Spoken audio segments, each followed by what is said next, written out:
The council chamber stretched so high that clouds formed near its ceiling. Towers of polished stone rose from the floor like ancient trees, each one holding representatives from worlds humanity had never dreamed existed. The air hummed with translation fields that turned 1,000 alien languages into comprehensible sound. At the center of this massive space, standing on a platform barely 10 meters wide, Ambassador Richard Cole waited alone. He had no weapons, no guards, no escape route, just a simple gray suit and a tablet containing information that would either save Earth or condemn it. The Supreme Arbiter spoke first.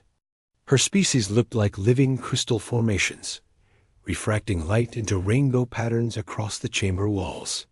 Human, your vessel landed on Draken 4 without authorization. Your pilot violated restricted airspace. Your actions have brought you before this council to answer for crimes against sovereign territory. Richard kept his face neutral. Around him, holographic displays showed the evidence.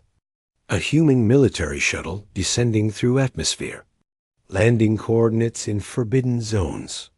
The pilot's mechanical body standing in sacred ground, but the displays did not show what happened next. Not yet. The pilot's name is Lieutenant Frank Morrison, Richard said calmly. He experienced catastrophic navigation failure during hyperspace exit. A solar anomaly disrupted his systems. He landed on the nearest habitable world for emergency repairs. He had no intention of violating your laws. A massive reptilian delegate slammed his tail against the floor. Intention matters nothing. Our breeding grounds are sacred. Your machine walked among our eggs. By our law, he must die. Richard had practiced this moment 1,000 times. He knew the stakes. One wrong word in Earth would face sanctions that could cripple their civilization. Or worse. Before you pass judgment, Richard said, I request you view the complete recording of what occurred on Draken 4. Not just the landing. Everything that followed. The Arbiter's crystalline structure shifted colors. Very well. Though I fail to see how this changes the violation. The holographic displays changed. Now they showed Frank Morrison surrounded by 30 Draken warriors in full battle armor. Each warrior stood 3 meters tall, bred for combat since hatching, armed with energy weapons that could vaporize steel. The lead warrior raised his weapon. Frank raised his hands in surrender. Then the warriors attacked. What happened next lasted only seconds, but every delegate in the chamber leaned forward to watch. Frank moved like water flowing downhill, like wind through grass, like nothing they had ever seen. He disarmed the first warrior without injuring him, vaulted over 2 more, struck pressure points that dropped opponents without permanent damage. In 40 seconds, 30 elite warriors lay unconscious on the ground. Frank stood among them, his mechanical body barely scratched. Not a single egg had been harmed. Then Frank sat down and waited for authorities to arrive. No attempt to escape. No violence beyond what was necessary for defense. The chamber fell silent as the recording ended. That was one pilot. A small furred delegate whispered. One individual did that. Lieutenant Morrison is actually one of our older models, Richard said carefully. He has been in his mechanical body for 12 years. His reflexes have slowed somewhat from his peak performance. The implications spread through the chamber like ripples in water. If this was an older model with degraded abilities, what could the newer versions do? A delegate from the Corvan Empire stood, his blue skin darkening with concern. How many? How many of your people have been converted to these mechanical bodies? Richard met his gaze steadily. Earth's population is 9 billion. We developed consciousness transfer technology 19 years ago. In that time, 42 million citizens have died from causes our conventional medicine could not reverse. We offered all of them the choice to continue living in mechanical form. 38 million accepted. The number hit the chamber like a physical force. 38 million mechanical citizens, each potentially as capable as the warrior they had just watched. The military implications were staggering. "You have created an army," the Corvin delegate said flatly. "We have saved our people," Richard corrected. "They are not soldiers. They are teachers and farmers and artists and parents." Lieutenant Morrison chose military service, but he is unusual. Most live completely normal lives. They work. They love. They dream. They are human in every way that matters. The Supreme Arbiter's light patterns flickered rapidly. But they could fight. All of them could fight if required. "Yes," Richard admitted. "If Earth faced extinction, if our species was threatened with annihilation, we would defend ourselves. With everything we have. But we seek peace, not war. Partnership, not conquest." A new voice spoke from the upper galleries. "You speak of peace while demonstrating overwhelming force. You speak of partnership while hiding your capabilities until forced to reveal them. Why should we trust anything you say?" Richard turned toward the speaker, a tall being covered in chitinous plates. "Because we are showing you the truth now. We could have hidden this. We could have claimed the navigation failure was genuine and said nothing about our mechanical citizens. Instead, I am standing here being completely honest about our abilities and our limitations." "What limitations?" the Corvin delegate demanded. "You have shown us only strength. Our mechanical citizens tire mentally, even if their bodies do not," Richard said.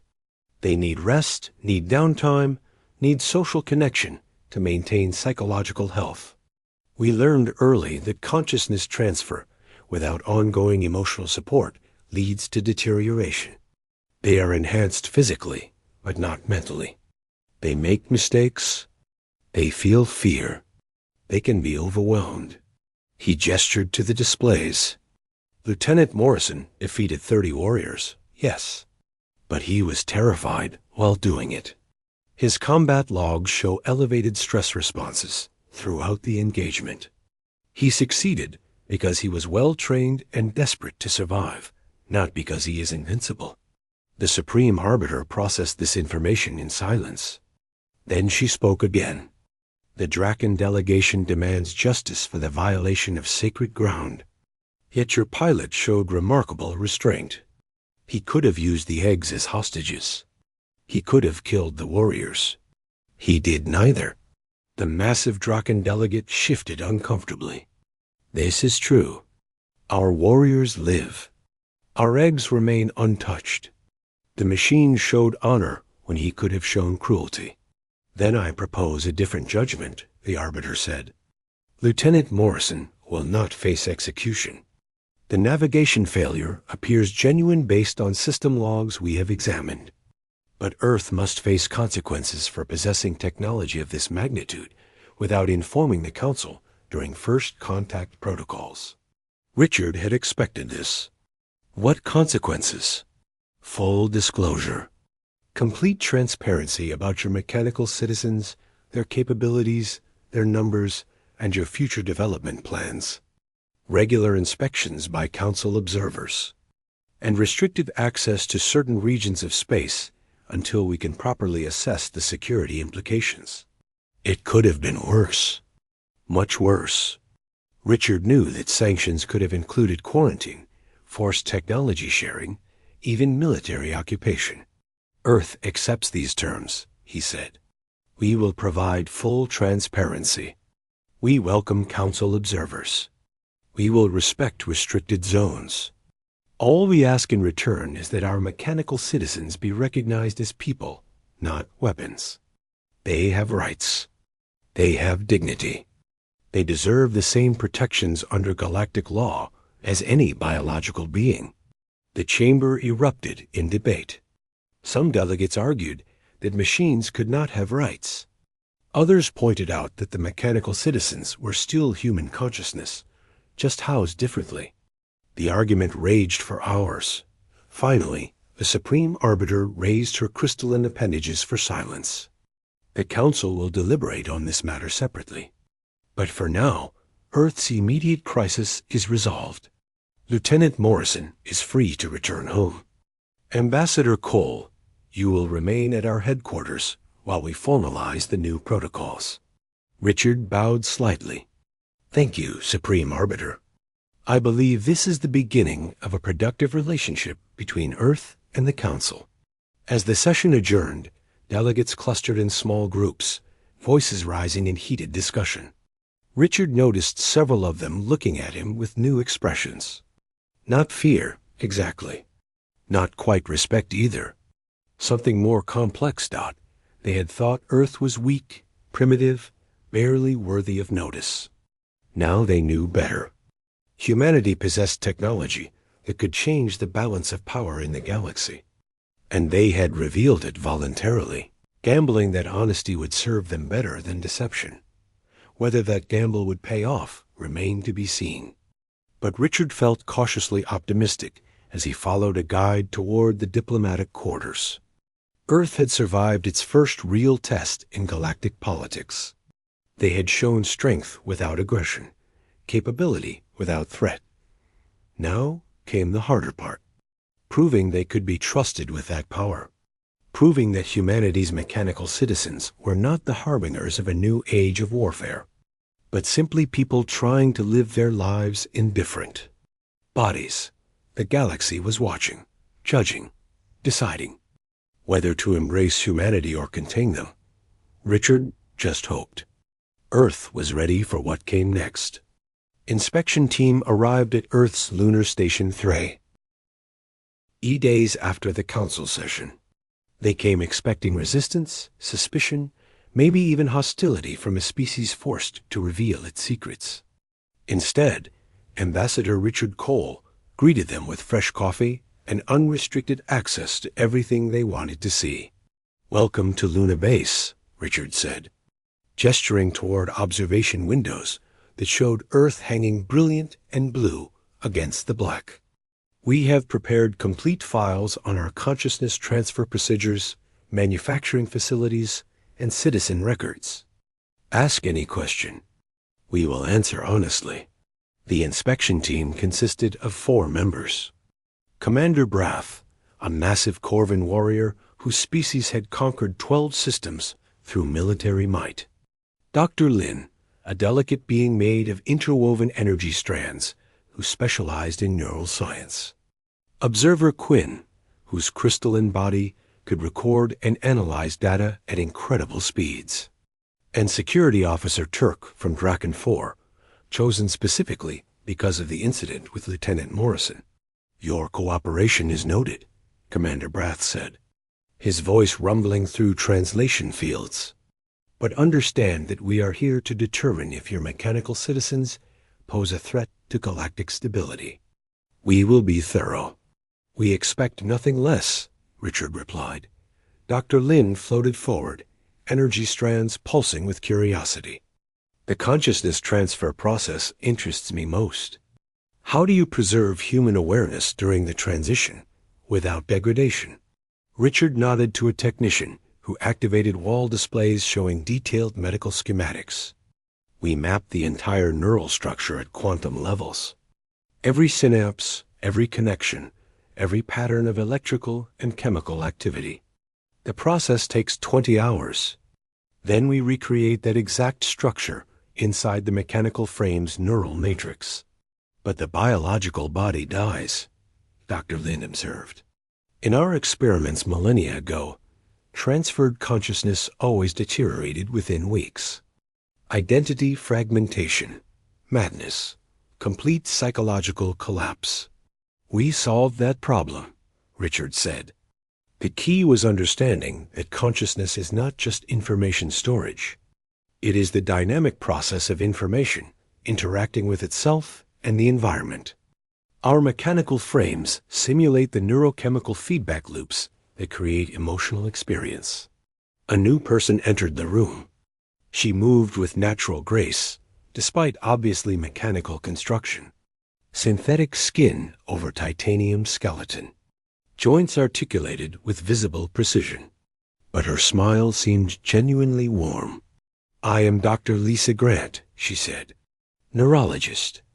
I died 6 years ago in a research accident. Radiation exposure caused total organ failure. I chose consciousness transfer rather than death." She sat down smoothly. "I still experience joy and sadness and frustration. I still remember my childhood. I still recognize myself as the same person who graduated medical school 28 years ago. Any questions?" Observer Quinn's crystal structure chimed softly. "Your physical capabilities are enhanced beyond biological norms. Your reaction time, your strength. These represent significant advantages." "True," Lisa admitted. "I think faster because my neural matrix operates without chemical delays. I am stronger because my frame is built for it.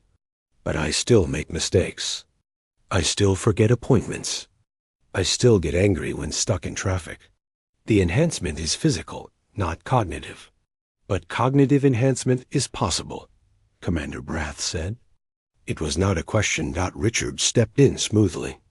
"The technology exists. We do not use it. Early experiments showed that increasing processing speed beyond biological norms causes psychological fracturing.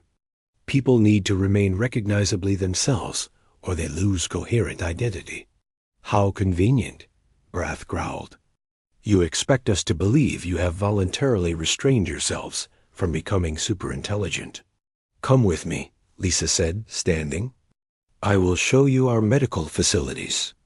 You can interview any mechanical citizen you choose. Random selection. Complete honesty. Over the next 2 days." The inspection team did exactly that. They toured the Seattle Medical Complex where consciousness transfers occurred. They watched as an 80-year-old man dying from neural disease underwent the mapping procedure, his family keeping vigil beside him. They witnessed his awakening in a new mechanical body and the tears of joy as he embraced his grandchildren. They interviewed hundreds of mechanical citizens chosen at random. A construction supervisor who had lost her body in a building collapse. A violinist who had been paralyzed by genetic disease and now played with superhuman precision. A grandfather who had been mechanical for 18 years and still coached his biological grandson's soccer team. They examined the factories where mechanical frames were produced. Sophisticated facilities, yes, but nothing approaching military-scale manufacturing. Earth made about 12,000 frames annually, barely enough to meet civilian demand. They reviewed security protocols preventing mechanical citizens from being hacked or controlled remotely. Every frame used quantum-encrypted neural matrices that could not be accessed externally without destroying the consciousness inside. Slowly, the inspection team's perspective began shifting.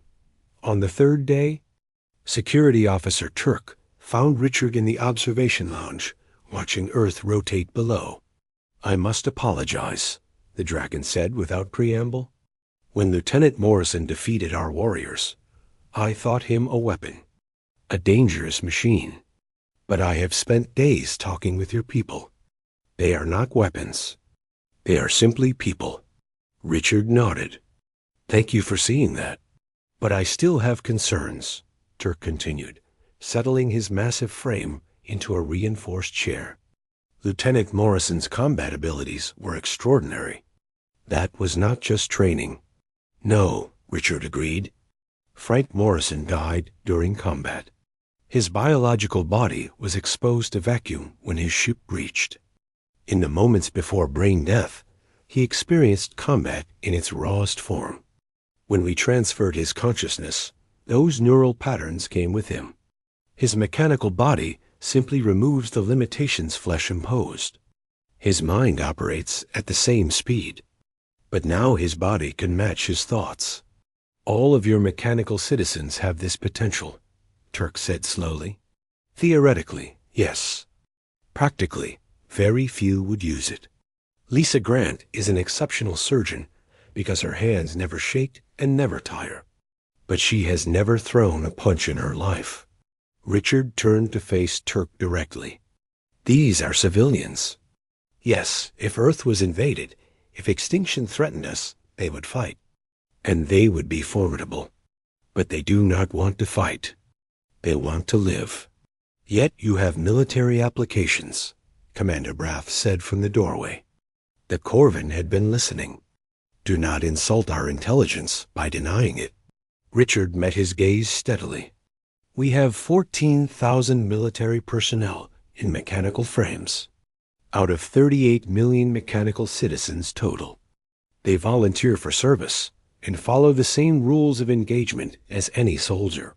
And if the Council determines your mechanical citizens are too dangerous, Brath demanded, if we require you to cease consciousness transfer procedures.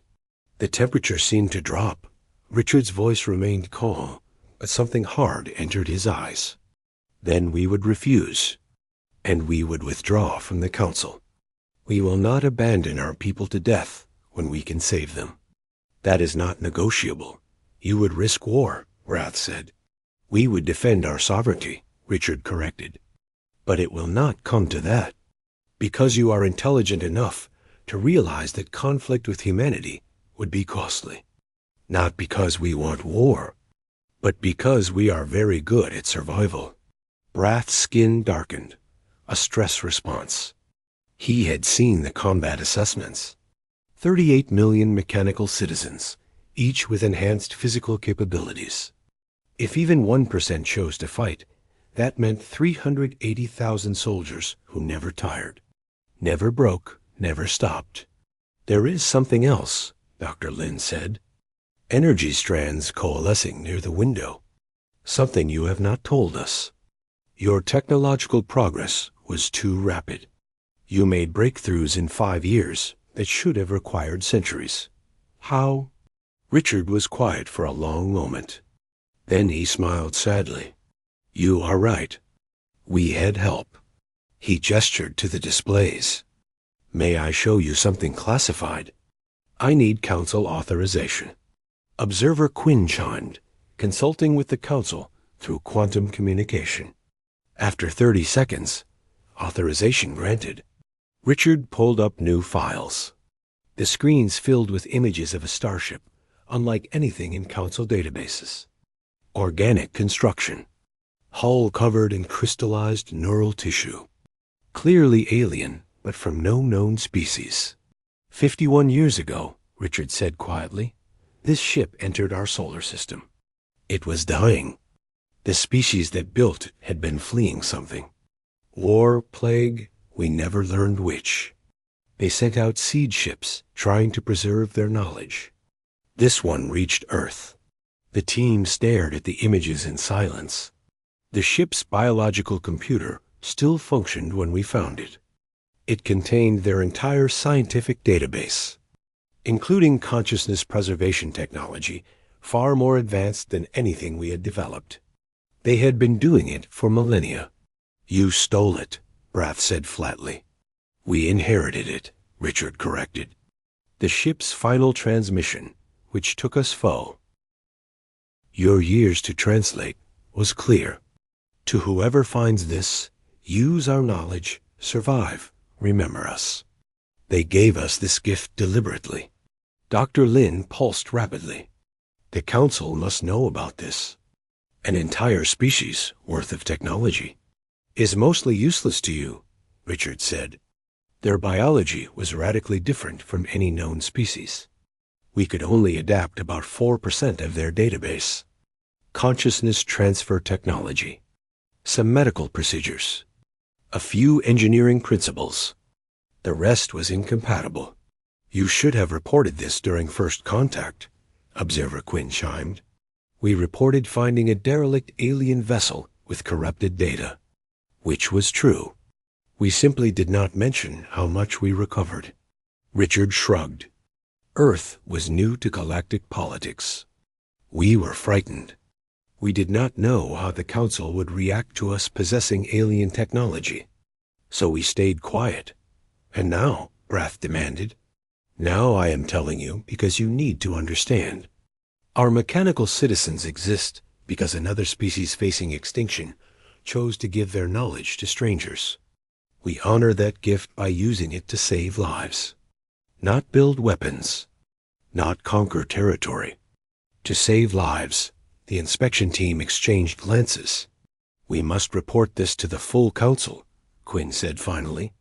"But speaking personally, I believe you. Your people are strange, perhaps dangerous, but not malicious. That is all we ask," Richard said. "Judge us by our actions, not your fears." As the team departed for their ship, Lisa found Richard alone in the lounge. "You did not tell them everything," she said quietly. Richard looked at her with tired eyes. "No, I did not tell them we have identified 4 other derelict vessels in distant systems, or that we are planning retrieval missions, or that each might contain technology we cannot imagine." "Will you tell them?" "Eventually, when trust is stronger, when they understand humanity is not trying to dominate, but simply trying to grow." He smiled. "One revelation at a time, Lisa." Outside the window, Earth continued its rotation, unaware that the galaxy was beginning to realize humanity would reshape everything they thought they knew about power, technology, and what it meant to be alive.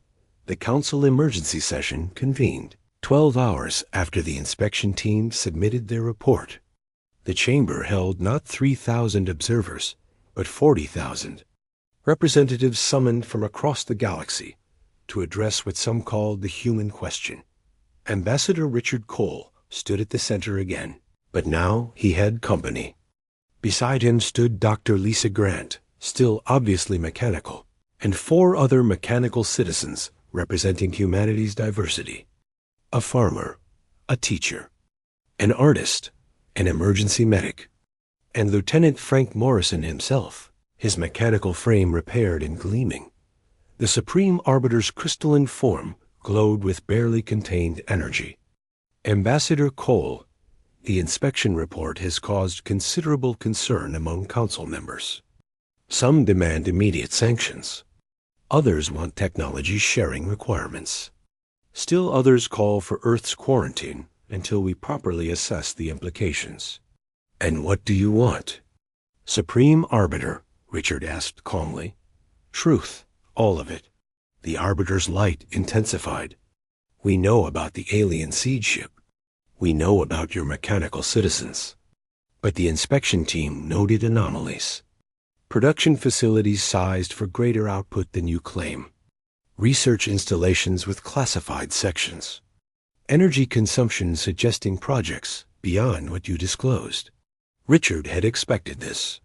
He glanced at his companions, received subtle nods, turned back to face the assembled galaxy. "You are right. We have not told you everything. Not from deception, but because we were not sure you were ready to hear it." He gestured, and new holographic displays materialized throughout the chamber. 4 months ago, our deep space monitoring network detected something. A signal repeating every 73 seconds from a region 1,100 light-years from Earth. The displays showed astronomical data. Wavelengths, frequencies, mathematical patterns. Observer Quinn chimed in recognition. "A distress beacon. An ancient one." "Very ancient," Richard confirmed. "Our analysis suggests it has been transmitting for approximately 14,000 years. It comes from a Dyson structure built around a red dwarf star. And it is enormous. Larger than anything in council space." Murmurs rippled through the chamber. Dyson structures were theoretical megaprojects built by civilizations advanced enough to harness entire stars. The council had found ruins of 2 in all its history. None functional. "We sent a probe," Richard continued. "What it found?" He paused, choosing words carefully. "The structure is still active, still generating power. But there is no one there. The civilization that built it is gone. And the distress beacon's message, which we have only partially translated, suggests they did not leave voluntarily." "They were destroyed," Commander Brath said flatly. "By what? We do not know. The message is corrupted, but the facility is intact. And based on our probe scans, it contains technology that would make consciousness transfer look primitive. Richard met the Arbiter's gaze directly. That is what we have been preparing for. Not war, not conquest.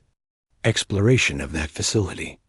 And we have been building ships and training crews because we do not know what we will find there or what killed a civilization advanced enough to build it.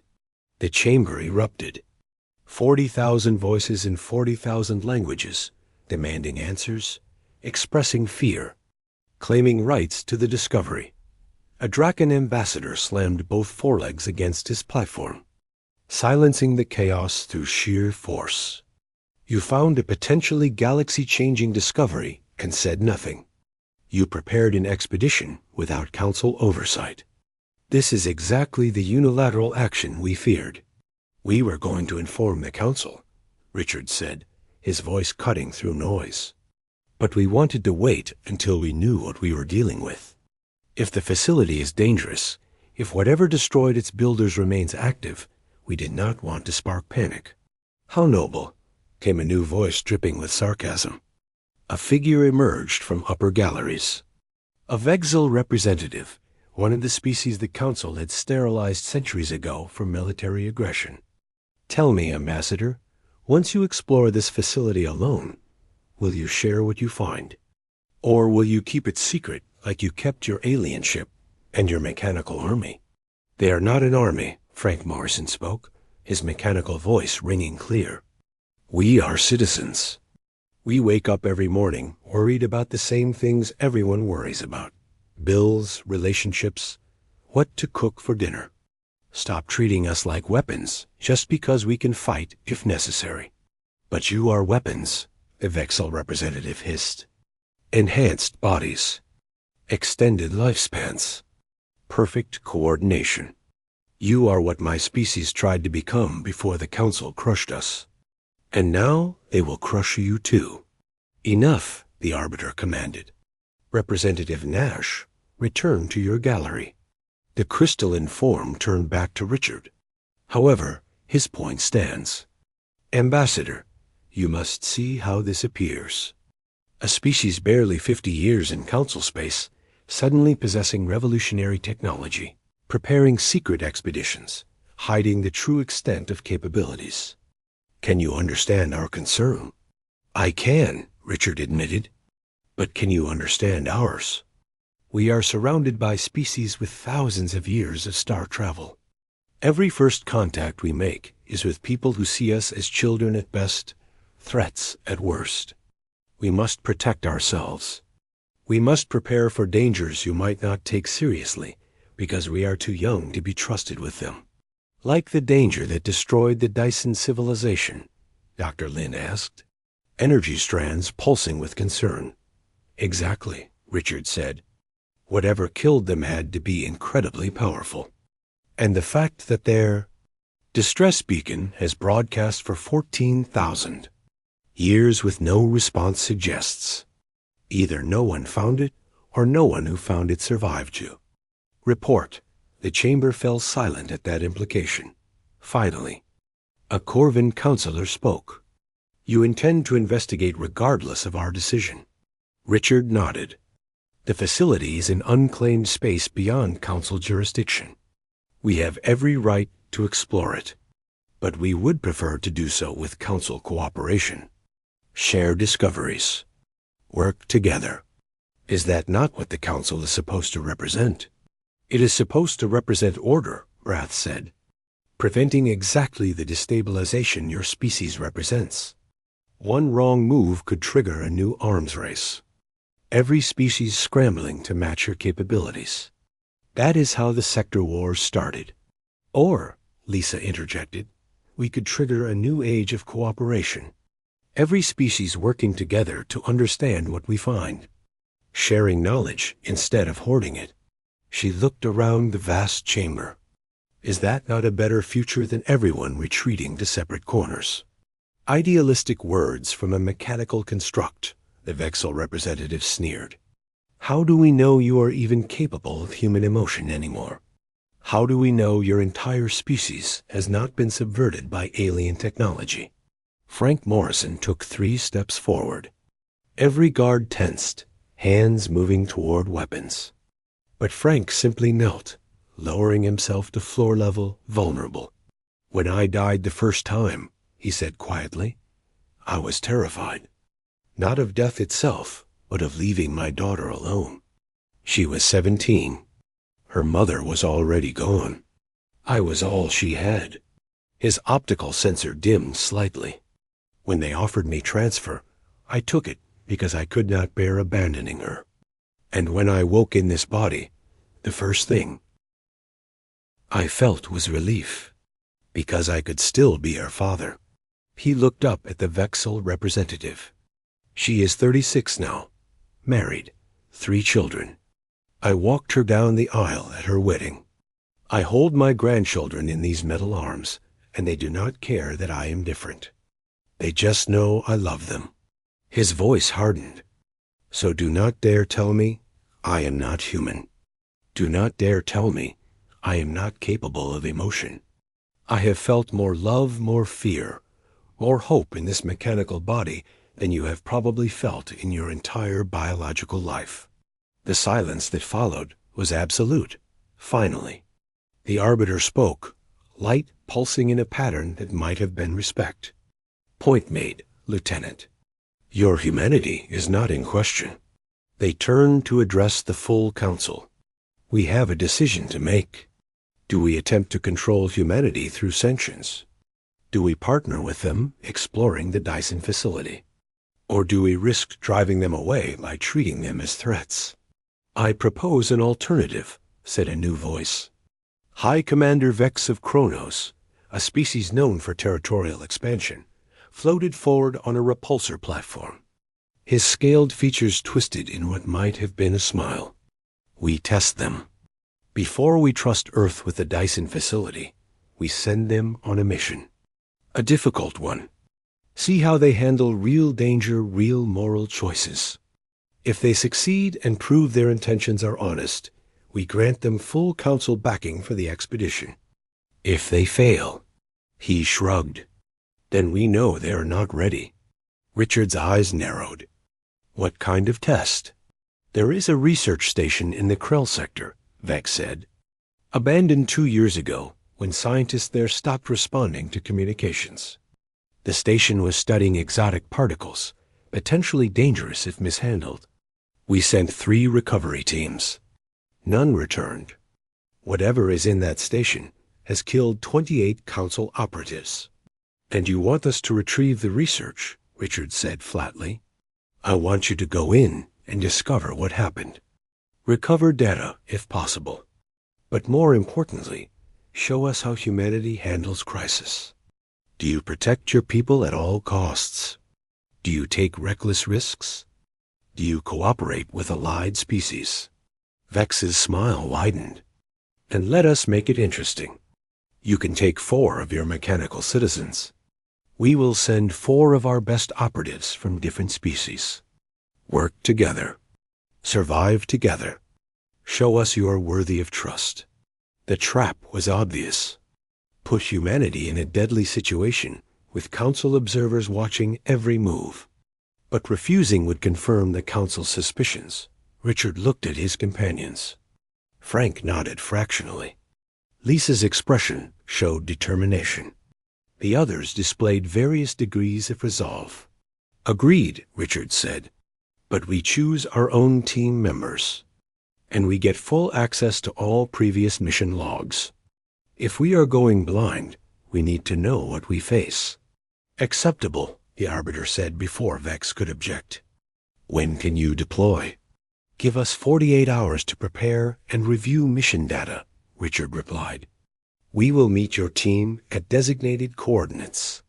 As the session adjourned, Representative Nash approached Richard in a side gallery. "You realize this is designed to fail. Vex wants you dead. He is one of the voices calling for humanity's quarantine.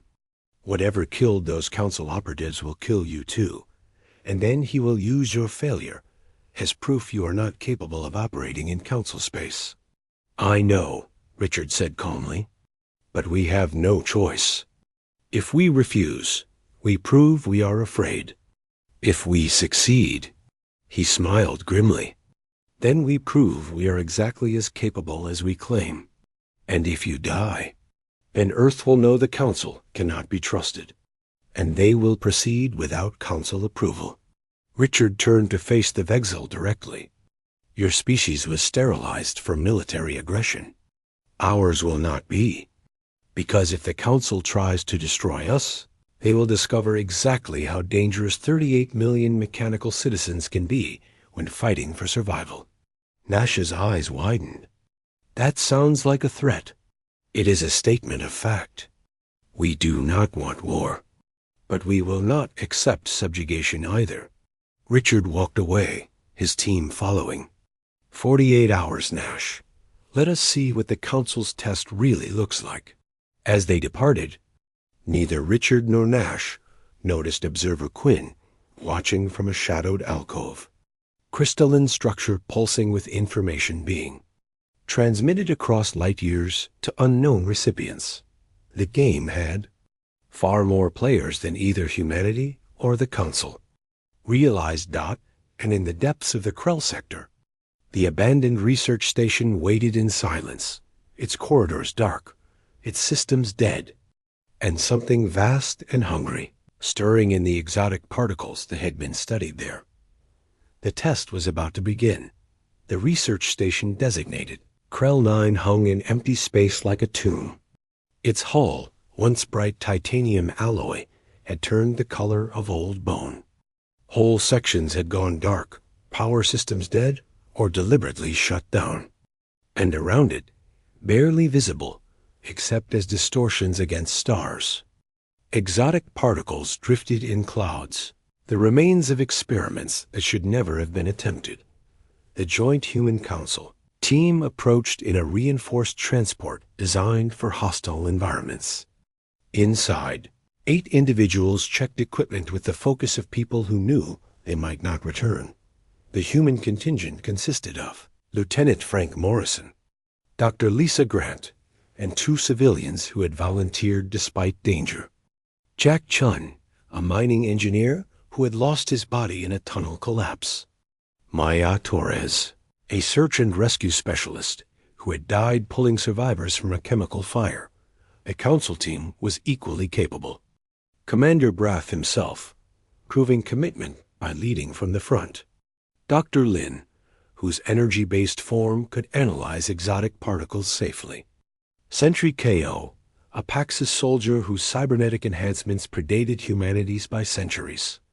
Tracker Ven, a crystalline being whose structure could detect molecular traces. Ambassador Richard Cole watched from the transport bridge as they prepared to dock. Last chance to back out, he said over communication channels.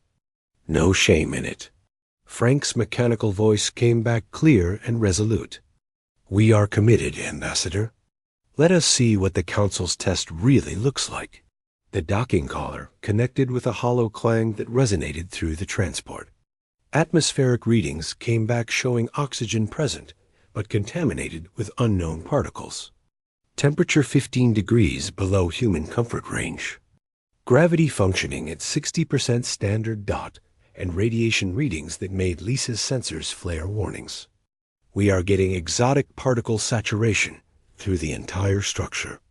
Whatever they were studying here has permeated everything, which means it probably permeated the previous recovery teams too, Jack noted grimly. That is why no bodies were found. The particles broke them down at molecular levels. Commander Brath checked his plasma weapon one final time. Then we stay together, move carefully, and touch nothing we do not understand. Agreed. 8 voices confirmed agreement. The airlock cycled open, and they entered. Krell-9. The first corridor was a nightmare. Equipment lay scattered across deck plating, some of it fused together in ways that defied normal physics. The walls had developed patterns, fractal geometries that hurt to look at directly. As if space itself had been carved with equations too, complex for normal reality, to contain Dot Tracker Ven's crystal structure chimed softly, analyzing. The exotic particle experiments succeeded. That is the problem. They created stable particles existing partially outside normal spacetime. These patterns are interference, where those particles interact with our dimension. Can they hurt us? Maya asked, her mechanical sensors tracking every shadow. Unknown. But they are spreading. These patterns were not here 2 years ago, according to original blueprints. Ven moved forward cautiously. The exotic particles are converting normal matter into more of themselves. Slowly but steadily. A gray goo scenario, Jack breathed, but with exotic particles instead of nanomachines. If it reaches critical mass, it could convert the entire region of space, Dr. Lin finished. Perhaps farther. This is far more dangerous than the Council realized. They pressed deeper into the station, following routes previous teams had taken based on recovered sensor logs. The medical bay. The laboratories. The living quarters where scientists had tried desperately to understand what they had unleashed. Then they found the first body, or what remained of one. The Council operative's armor was intact, but inside, the body had been transformed into something else. Crystalline structures had grown through organic tissue, preserving it in a state between life and death. And worse, the eyes were still open, still aware, frozen in an expression of absolute terror. By the void, Sentry Geo whispered. They are not dead. They are transformed, trapped. Lisa knelt beside the body, her medical sensors analyzing frantically. The exotic particles are interfacing with biological neural tissue, creating quantum entanglement between consciousness and particles that exist outside normal time. They are experiencing every moment simultaneously, past, present, and potential futures, locked in eternal perception with no ability to act. Can we free them? Wrath asked, his hand resting on his weapon. I do not know. Maybe. But first we need to understand what caused this. Lisa stood, her movements betraying tension even her mechanical frame could not fully hide. The research data must be in the main laboratory. That is where they conducted experiments. They found 19 more transformed operatives as they progressed through the station, each one trapped in that same state of eternal awareness, their neural patterns preserved and expanded by exotic particles, until their consciousness filled spaces that should not be, able to contain thought at all. Commander. Brath had seen many horrors in his military career, but nothing like this. We need to consider sterilization protocols. If these exotic particles spread beyond the station. No, Frank said firmly. There are 41 people trapped here. Scientists and recovery operatives. We are not abandoning them. Lieutenant, they may be beyond saving.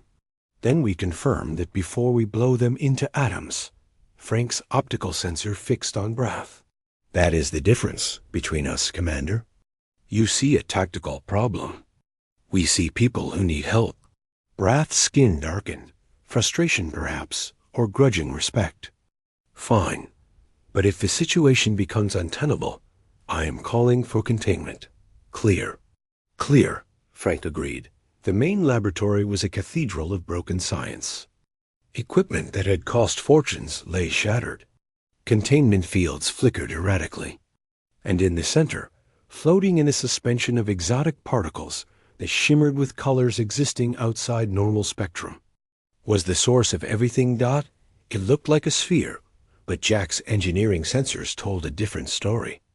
It is rotating through dimensions we cannot perceive. What we see is just the three-dimensional intersection of something much larger. Lisa moved closer, her sensors racing. They did it.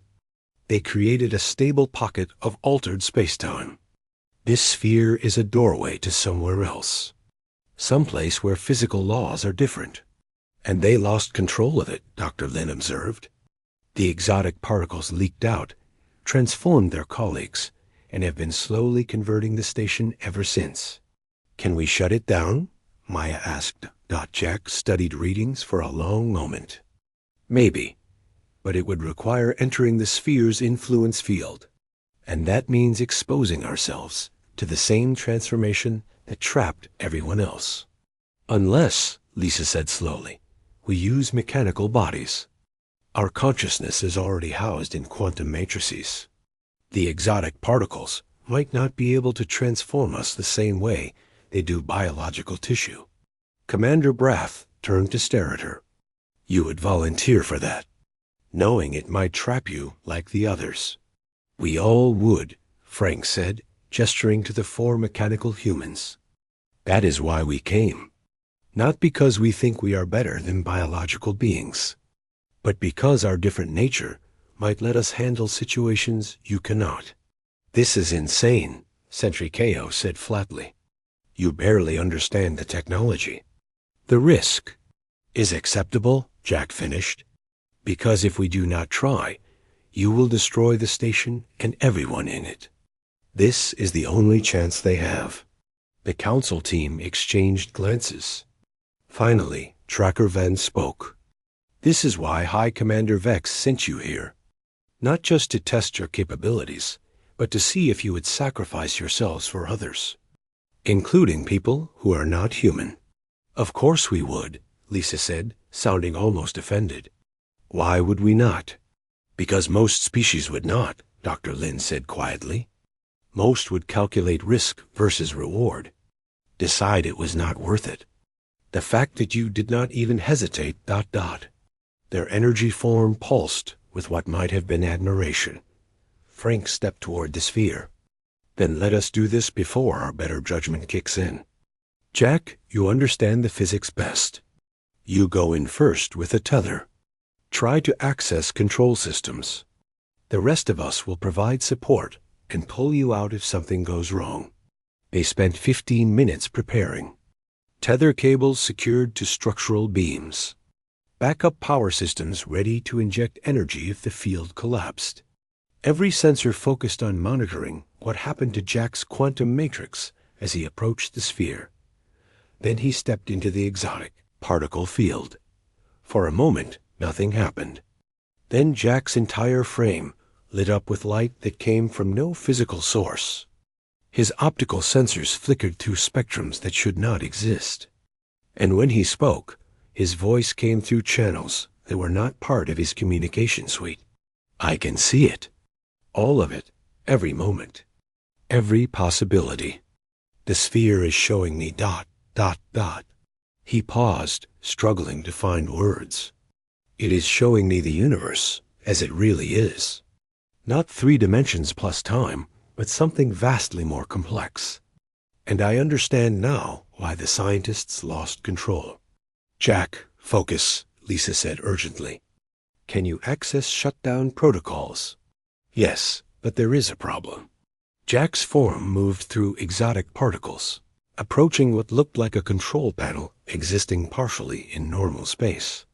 If I shut it down completely, everyone trapped in quantum entanglement will die. Their consciousness is being sustained by the exotic particles. Cut the power, and they collapse. What is the alternative? Frank demanded. We stabilize it. Turn it from an uncontrolled leak into a controlled interface. The transformed operatives can be slowly extracted, their consciousness carefully disentangled from the exotic particle state. Jack's hands moved across controls that were not entirely physical. But it will take time. Weeks, maybe months. And someone needs to stay here to monitor it. Commander Brad's voice was harsh. You are volunteering to remain on this death trap. I am volunteering to ensure those 41 people get a chance to live again. Jack's optical sensor turned toward them, and, though his mechanical face could not show expression, his voice carried absolute conviction. That is what humans do, Commander. We do not leave people behind. Maya stepped forward. You are not staying alone. I am a rescue specialist. This is literally what I trained for. Frank and Lisa looked at each other, then at the council operatives watching them. The rest of us will return to the transport, Frank said. Report what we found. Organize proper recovery effort with medical ships and containment specialists. But these two stay until every person on this station is freed, or we have exhausted every possibility.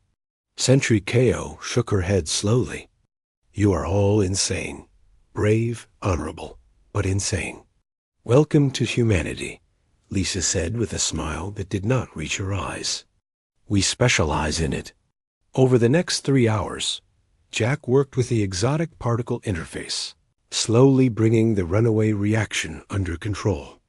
Maya helped, her rescue training allowing her to coordinate systems while Jack focused on the physics. The council operatives watched in growing amazement as the humans methodically solved problems that had killed 28 of their own people.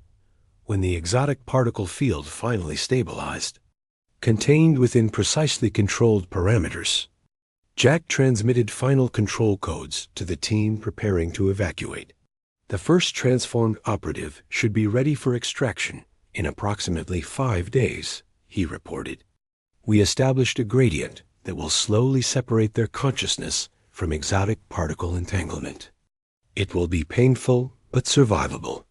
Commander Brath stood at the laboratory entrance, his posture suggesting something between respect and disbelief. I came here expecting to watch you fail, to prove that humanity was reckless and dangerous. He gestured at the stabilized sphere, at the 2 humans preparing to remain behind. Instead, you have done what 3 council recovery teams could not. And you are volunteering to stay in danger to save people you never met. Yes, Frank said simply. That is what we do. This will change things, Tracker Venn said. When the council learns what happened here, what you sacrificed, there will be political ramifications. We are not trying to win popularity contests, Lisa replied. We are trying to prove we can be trusted, that we are worthy partners, not threats to be contained. Dr. Lin floated closer, their energy field touching Lisa's mechanical frame in what might have been equivalent to a handshake. You have succeeded, at least in convincing this observer. When we return, I will advocate strongly for council partnership in your Dyson facility expedition. Thank you, Lisa said. But first, let us focus on getting everyone home. They left Jack and Maya in the laboratory, surrounded by equipment that would keep them functional while they performed slow, delicate work of freeing trapped operatives. The rest of the team made their way back through the station's twisted corridors to the waiting transport. Ambassador Richard Cole was waiting for them at the airlock, his expression carefully neutral. Well, Frank's report was concise and complete, laying out everything they had discovered and the solution they had implemented. When he finished, Richard was silent for a long moment. 2 of our people staying behind for weeks in a station that nearly killed them multiple times, he finally said. That is going to cause me all kinds of diplomatic headaches. But you would do the same, Frank said. It was not a question. Yes, I would do the same. Richard turned to Commander Brath. Thank you for supporting them. You did not have to. Brath's expression shifted. They did not give me much choice. Once they decided to stay, the only question was whether I would respect their decision or try to override it. I chose respect. He paused. Your species is strange, Ambassador. Dangerous in ways we did not anticipate. But perhaps that danger comes from your determination to preserve life rather than end it. Perhaps, Richard agreed. Now let us get back to council space and report this before High Commander Vex decides we failed his test. The transport detached from Krill 9 and began its journey back to civilization. Behind them, the research station hung in the void, no longer a tomb, but a place of slow healing, where 2 mechanical humans worked to free 41 beings from a fate worse than death. And across the galaxy, in council chambers and corridors of power, people began to realize that humanity's greatest strength was not their technology or their enhanced citizens. It was their fundamental, stubborn, absolutely insane refusal to give up on anyone, even when giving up would have been easier, safer, more logical.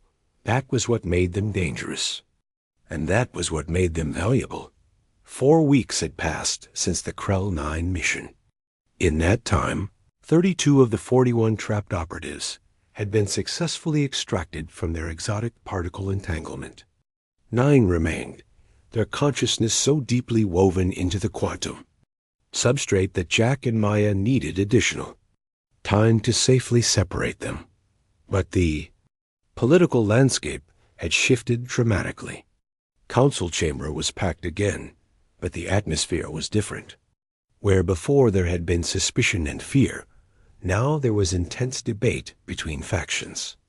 Some species viewed humanity's actions at Krell 9 as proof of worthiness. Others saw it as evidence of dangerous recklessness. And a third group, led by High Commander Vex, argued that humanity had proven themselves useful tools that should be directed by Council oversight. Ambassador Richard Cole stood at the center once more, but this time he was not alone. Beside him were Commander Braff, Dr. Lin, and the 32 recovered operatives, beings from 11 different species who had been given their lives, backed by human intervention. And at the far end of the chamber, transmitted on holographic display from Krell 9, Jack's mechanical form appeared, his optical sensors showing the strain of weeks working in the exotic particle environment. "The Council will come to order," the Supreme Arbiter announced. "We have gathered to make a final determination regarding humanity's petition for partnership in exploring the Dyson facility. Before we begin formal deliberations, I have granted speaking time to those with relevant testimony." The first to speak was one of the recovered operatives, a Corvan scholar named Din, who had been trapped in quantum entanglement for 2 years. "I experienced every moment of those 2 years simultaneously," Din said, his voice still carrying traces of trauma. "Past, present, and all possible futures collapsed into a single eternal instant. I felt myself dying and living and never having existed, all at once. The pain was beyond description." He turned to face Richard. "And then the humans came. They could have destroyed the station, ended our suffering through annihilation. Instead, they risked their own consciousness to save us. Not because we were human, not because they would gain anything from it, but because we were alive and worth saving." Din gestured to the other recovered operatives. "We represent 11 species. Some of us come from worlds that voted to sanction Earth. Some of us personally advocated for human quarantine. But every single one of us owes our existence to 2 mechanical humans who stayed behind in hell to pull us out of it." The chamber was silent. High Commander Vex rose from his platform, his scaled features arranged in what might have been diplomatic expression. "The human's compassion is noted and admirable. But compassion alone does not qualify a species for partnership in matters of galactic security. The Dyson facility could contain weapons, artificial intelligence systems, or technologies that could destabilize the entire Council structure. Can we trust that humanity will not weaponize what they find?" Richard was about to respond when Jack's holographic form interrupted. "Respectfully, High Commander, that is not the right question." Jack's voice came from speakers that crackled with exotic particle interference. "The question is not whether we will weaponize what we find. It is whether we will share it. And I think I can answer that now." He gestured, and new data flooded the chamber displays. "During my time stabilizing the exotic particle field at Krell 9, I have been conducting additional research. The technology that created this disaster is actually incredibly valuable if properly controlled. It allows for quantum computing at scales that make current systems look primitive. It enables faster-than-light communication through quantum entanglement. And yes, it could be weaponized into something terrifying." Jack paused. "We are not keeping it secret. Every piece of research I have compiled over the past 4 weeks is being transmitted to the Council database right now. Full access. no restrictions. Because that is what partners do. The chamber erupted into chaos. Species representatives shouted questions, demands, concerns. The exotic particle technology was revolutionary. It could change everything, and humanity was just giving it away. Commander Brath's voice cut through the noise. Silence. When the chamber quieted, he continued. High Commander, you asked if humans could be trusted. Let me tell you what I witnessed at Krell 9. I saw 4 mechanical humans volunteer for a mission designed to kill them. I saw 2 of them choose to remain in lethal danger for weeks to save beings they had never met. And now I see them sharing technology that could make Earth the most powerful single planet in Council space. He turned to address the full assembly. Humanity does not want power. They want partnership. They want to explore and discover alongside us, not above us. And if we are too afraid or too proud to accept that offer, then we are fools. Dr. Lin floated forward. The Arbiter asked me to provide psychological assessment of humanity based on my observations. Here it is. They are terrifyingly capable when motivated. Their mechanical citizens possess abilities that took other species millennia to develop. But more importantly, they possess a cultural trait that makes them dangerous only to enemies and invaluable to allies. The energy field pulsed with emphasis. They refuse to accept impossible situations. When faced with a problem that cannot be solved, they solve it anyway.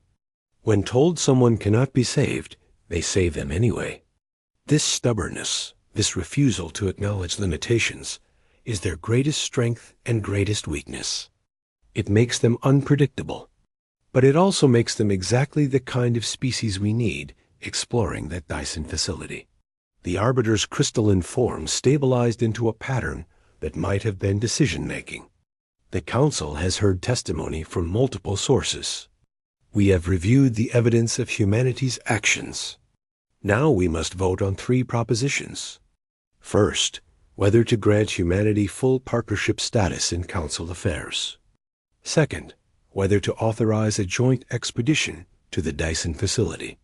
Third, whether to accept humanity's offer to share the exotic particle research.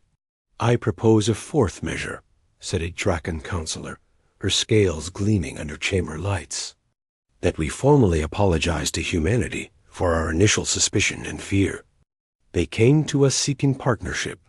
We responded with investigations, tests, and threats. They have proven themselves far more than we deserved. The Corvin ambassador rose slowly. I second that measure. And I add a 5th. That Lieutenant Frank, Morrison, and the other mechanical citizens who participated in the Krell 9 mission be granted the Council Medal of Valor. If we truly see them as people rather than tools, we should honor them as we would honor any hero. Richard felt something loosen in his chest. A tension he had not realized he had been carrying. The galaxy was learning. Slowly, imperfectly, but learning.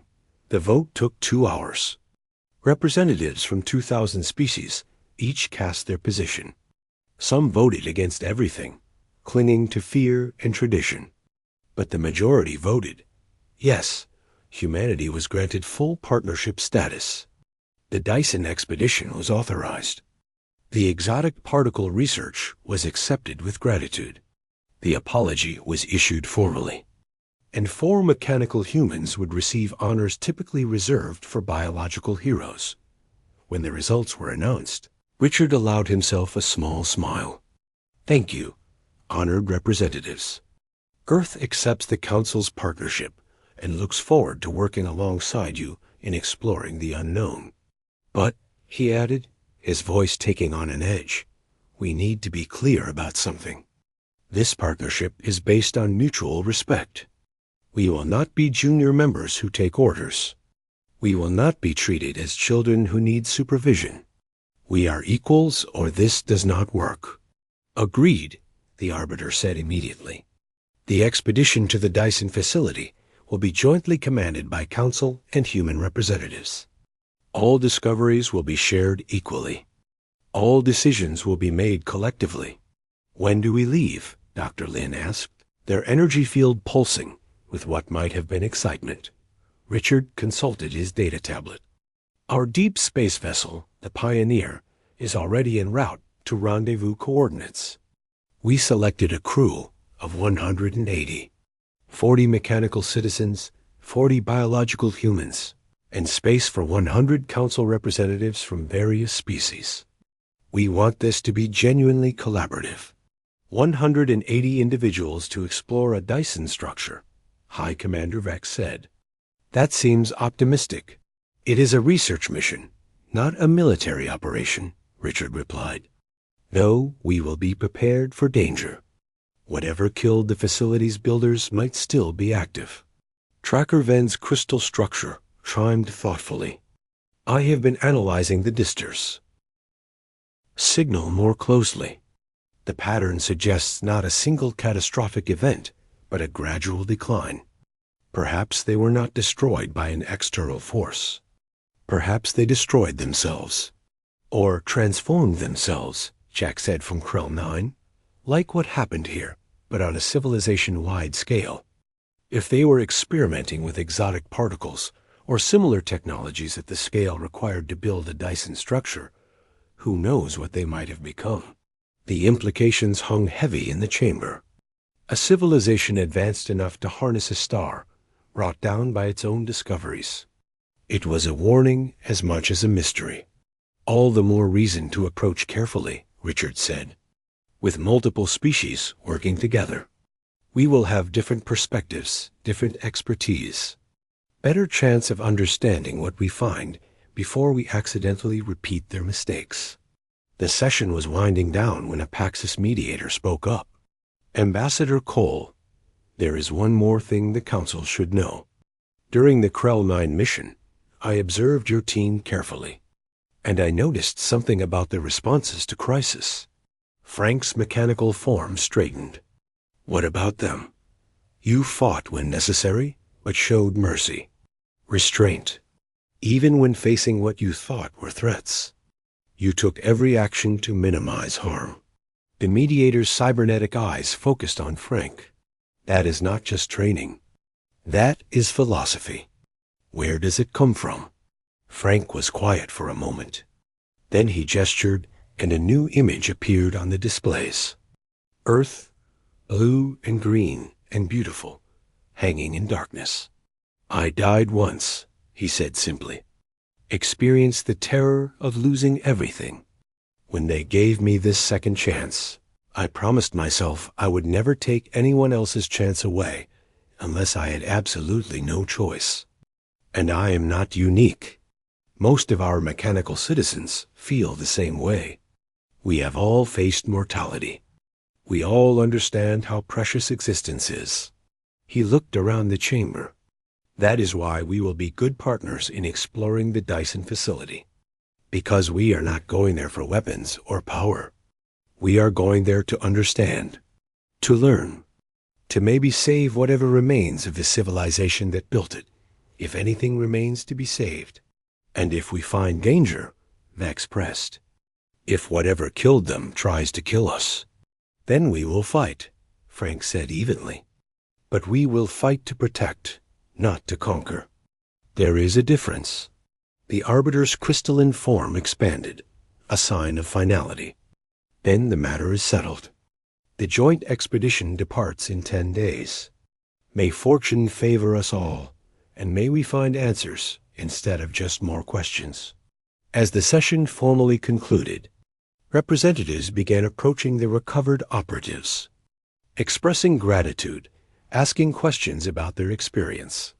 The mechanical humans were being treated not as curiosities, but as the heroes they were. Dr. Lin approached Richard as he prepared to leave. You have changed things, Ambassador. Not just for humanity, but for all of us. The Council has operated on principles of caution and control for thousands of years. You have reminded us that discovery requires courage. We did not do it alone, Richard replied. Commander Brath, you, the others who stood with us, you took risks too. Perhaps, Lin acknowledged. But we followed your lead.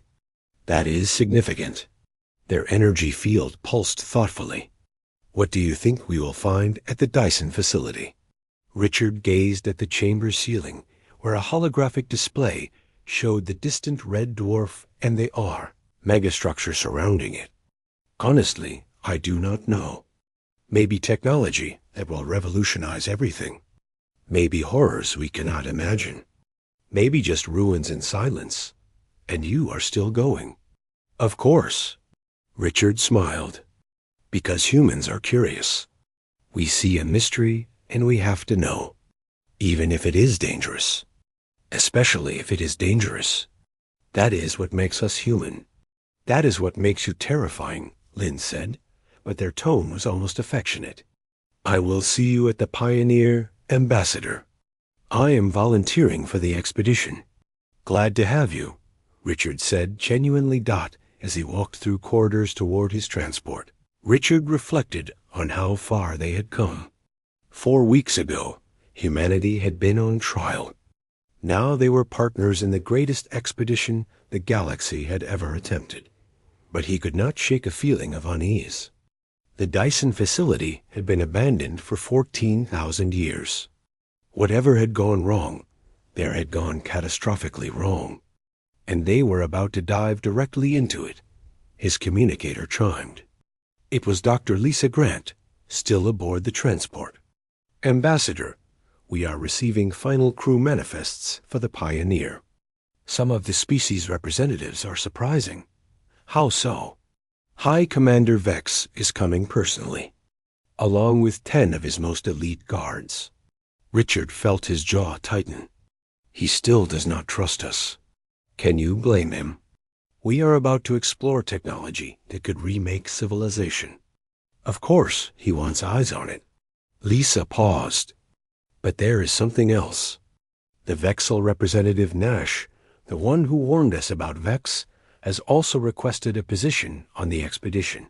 Approved. Nash might be difficult, but he is honest. We need people who will speak truth, not just tell us what we want to hear. Understood. See you at the Pioneer. Richard boarded his transport and settled in for the journey back to Luna Station. Through the viewport, he could see dozens of other ships departing, council representatives returning to their home worlds, carrying news of humanity's new status. The galaxy was watching now, watching to see if humanity would live up to the promise they had shown, or if they would fail as so many species had before them. But Richard was not worried about that. He was worried about what they would find at the Dyson facility, about what kind of civilization could harness a star and then vanish, leaving only a distress signal that had screamed into the void for 14,000 years. We're about to find out, and somehow Richard suspected that the answer would change everything. They thought they knew about the galaxy, about technology, and about the thin line between advancement and annihilation. The Pioneer waited at the edge of council space, its drives already spinning up for the 1,100 light-year journey. In 10 days, 180 beings from across the galaxy would step into the unknown together. Humanity had finally found its place among the stars. Now, they just had to survive what came next. Retriclod can make mistakes. Please double-check responses.